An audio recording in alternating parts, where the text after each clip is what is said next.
Levy अध्याय 25। सवात वर्षको विधि। परमप्रभुले सिनै पर्वतमा मूसालाई भन्नुभयो, इजरायलीलाई यसो भन्, मैले तिमीहरूलाई दिने देशमा तिमीहरू पुगेपछि भूमिले पनि परमप्रभुको निम्ति एउटा सवात मनाओस्। 6 वर्ष आफ्नो खेत रोप्नु, 6 वर्ष आफ्नो दाखबारीहरू छिवल्नु र तिनका फलहरू बटुल्नु। तर 7औं वर्षमा भूमिलाई विशेष सवात होस्, परमप्रभुको निम्ति एउटा सवात। 7औं वर्षमा तिमीहरूले खेत नरोप्नु, दाखबारी नछिवल्नु, तिमीहरूको फसलमा आफै उम्रेका उब्जनी नकाट्नु, नछिवलेको बोटका दाखहरू जम्मा नगर्नु। भूमिलाई त्यो विशेष विश्रामको वर्ष होस्। त्यस भूमिले विश्रामको वर्षमा दिएको उब्जनी नै तिमीहरूका निम्ति, तिमीहरूका दास दासी, नोकर चाकर, तिमीहरूसँग बसोबास गर्ने परदेशी, तिमीहरूका गाईबस्तु र देशका पशुपन्छीका लागि खाना हुनेछ।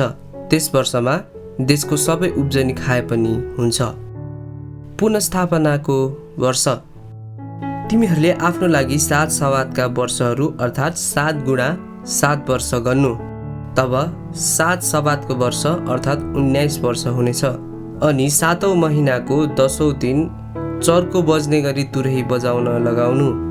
प्रायश्चितको दिनमा तिमीहरूको देशभरि त्यो तुरही बजाउन लगाउनु। 50औं वर्षलाई पवित्र मान्नु र सारा देशका बासिन्दाहरूलाई स्वतन्त्रताको घोषणा गर्नु। त्यो तिमीहरूका लागि पुनर्स्थापनाको वर्ष होस् र हरेक मानिस आफ्नो जग्गा जमिन र आफ्नो परिवारमा फर्कोस्। त्यो 50औं वर्ष तिमीहरूका निम्ति पुनर्स्थापनाको वर्ष हुनेछ। त्यो वर्ष तिमीहरूले केही नरोप्नु अनि आफै उम्रेका अन्नबालीहरूका कटनी नगर्नु, नछिवलेका लहराहरूबाट दाखहरू जम्मा नगर्नु, किनभने यो पुनर्स्थापनाको वर्ष हो। त्यो तिमीहरूको लागि पवित्र होस्। खेतमा आफै उम्रेका उब्जनी तिमीहरूले त्यस वर्ष खानेछौ। त्यस पुनर्स्थापनाको वर्ष हरेक मानिस आफ्नो जग्गा जमिनमा फर्कोस्। आफ्नो छिमेकीसित जमिनको किनबेच गर्दा एकअर्कालाई अन्याय नगर्नु। पुनर्स्थापनाको वर्षको पछिको वर्षहरू हिसाब गरेर तिमीहरूले छिमेकीसित किन्नु र बाँकी वर्ष उब्जनीको हिसाब गरेर त्यसले तिमीहरूलाई बेचोस्। जति धेरै वर्ष बाँकी रहन्छ त्यति दाम तिमीहरूले बढाउनु र जति थोरै वर्ष बाँकी रहन्छ त्यति नै तिमीहरूले घटाउनु, किनभने उब्जनीको हिसाब अनुसार त्यो जमिन त्यसले तिमीहरूलाई बेचेको हो। तिमीहरूले एक अर्काबाट फाइदा नउठाउनु, तर तिमीहरूले आफ्नो परमेश्वरको भय मान्नु, किनभने म परमप्रभु तिमीहरूका परमेश्वर हुँ। तिमीहरूले मेरो विधि विधानहरू पालन गरेर ती पुरा गर, तब तिमीहरू यस देशमा सुरक्षित रहनेछौ। भूमिले आफ्नो उब्जनी दिनेछ र खानु पिउनुमा तिमीहरूलाई दुःख हुने छैन, अनि तिमीहरू देशमा निर्धक्क बस्न पाउनेछौ। बाली नलगाई फसल नउठाई 7औं वर्षमा चाहिँ हामीले के खाने भनी तिमीहरूले भन्छौ भने 6औं वर्षमा म आफ्नो आशिष तिमीहरूलाई दिनेछु र भूमिले 3 वर्षको फसल उब्जाउनेछ। तिमीहरूले 8औं वर्षमा रोपाई गर्दा पुरानै उब्जनी खाँदै रहनु। 9औं वर्षमा बाली नलागेसम्म तिमीहरूले त्यो पुरानो अन्नै खाँदै रहनु। जमिन सधैँको लागि नबेच्नु, किनभने जमिन चाहिँ मेरो हो। तिमीहरू त परदेशी र प्रवासी भई मसित बसेका छौ।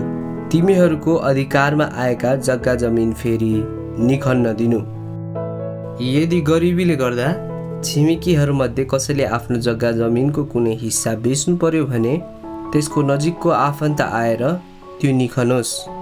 तर कसैको यसरी निखनिदिने कोही छैन र आफै पनि धनी भएर निखन्न सक्छ भने त्यसले त्यो बेचेको वर्षहरू गनोस् र जसलाई बेचेको हो त्यस बाँकी वर्षको उब्जनीका दाम फर्काइदियोस् अनि त्यो आफ्नै जमिनमा फर्कोस्।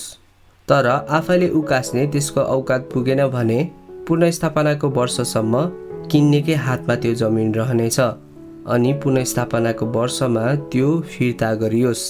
त्यसपछि त्यो मानिस चाहिँ आफ्नो जग्गा जमिनमा जान सक्छ। कसैले पर्खाल लगाएको सहरभित्र भएको आफ्नो घर बेच्यो भने बेचेको 1 वर्षभित्र त्यो निखन्न पाउनेछ। त्यसलाई यो अधिकार 1 वर्षसम्म हुनेछ। तर 1 वर्षभित्र त्यो निखन्न सकेन भने किन्ने र त्यसको भावी सन्तानका निम्ति त्यो घर स्थायी सम्पत्ति बनोस्। पुनर्स्थापनाको वर्षमा पनि त्यो फिर्ता हुने छैन।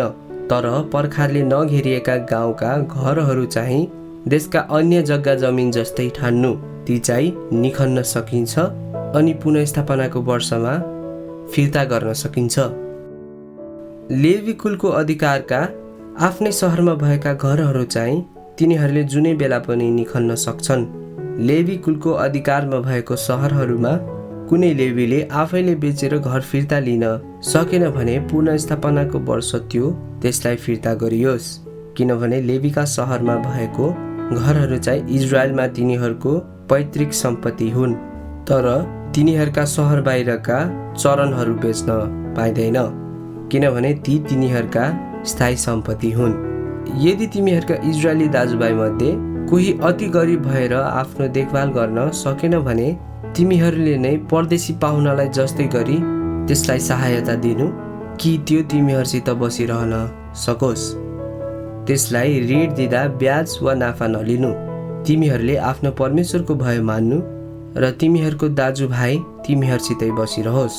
त्यसलाई तिमीहरूले ब्याजमा रुपैयाँ नदिनु, खानेकुरा पनि त्यसलाई नाफा नगरिदिनु।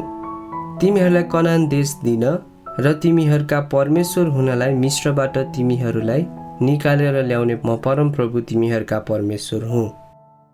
यदि तिमीहरूको कोही इजरायली दाजुभाइले अति गरिब भएका कारण आफैलाई तिमीहरूको हातमा बेच्यो भने कमरालाई जस्तो त्यसलाई काममा नलगाउनु।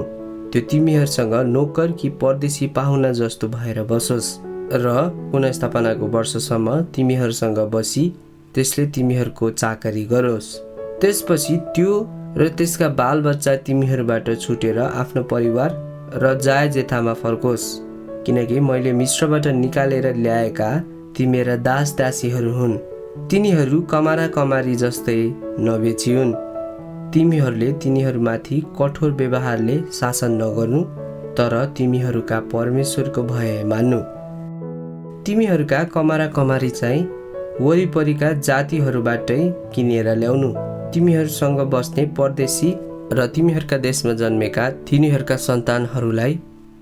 सन्तानहरूलाई पनि तिमीहरूले किनेर आफ्नो बनाउन सक्छौ। आफ्नो भावी सन्तानको अधिकार र निज धन तुल्याउनलाई पनि तिनीहरूबाटै कमारा कमारी ल्याए हुन्छ। तर इजरायली दाजुभाइहरूमाथि कठोर व्यवहारले शासन नगर्नु। तिमीहरूकै कोही गरिब दाजुभाइले तिमीहरूका बीचमा बास गर्ने धनी भएको परदेशी वा प्रवासीको वा त्यसको परिवारको हातमा आफैलाई बेच्यो भने त्यो बेचिएपछि निखन्न सकिन्छ। त्यसको दाजुभाइहरूमध्येको कसैले त्यसलाई निखन्न सक्छ। त्यसकै काका दाजुभाइ अर्थात् कोही नजिकको साइनो पर्ने कसैले त्यसलाई निखनोस्, अथवा पछि त्यसको औकात पुग्यो भने त्यसले आफैलाई निखनोस्। त्यस मानिस मालिक कहाँ बेचिएको वर्षदेखि पुनर्स्थापनाको वर्षसम्म जोडेर त्यस सालसम्मको ज्यालादारीको मोल अनुसार त्यसले तिरोस् र आफ्नो मालिकसँग आफैलाई निखनोस्। पुनर्स्थापनाको वर्ष आउनलाई धेरै वर्ष बाँकी छ भने आफू किनिएको जम्मा मोलबाट हिसाब गरेर त्यसले छुटकाराको निम्ति बढ्ता दाम फर्काइदियोस्। यदि पुनर्स्थापनाको वर्ष आउनलाई थोरै मात्र बाँकी छ भने त्यसले त्यस अनुसार हिसाब गरेर आफ्नो छुटकाराको दाम फिर्ता दियोस्। ज्यालादारी नोकर जस्तै भएर प्रवासी मालिकहरूसँग त्यो बसोस् र उसले त्यसमाथि कठोर व्यवहारले शासन नगरोस् भनी तिमीहरूले ख्याल राख्नु। यी उपायहरूबाट पनि त्यसको छुटकारा भएन भने त्यो त्यसको छोराछोरीहरूसँगै पुनर्स्थापनाको वर्षमा निस्केर जाउन्, किनभने इजरायलीहरू मेरै दास दासी हुन्। मैले नै मिस्रबाट तिनीहरूलाई निकालेर ल्याएको हुँ। म परमप्रभु तिमीहरूका परमेश्वर हुँ।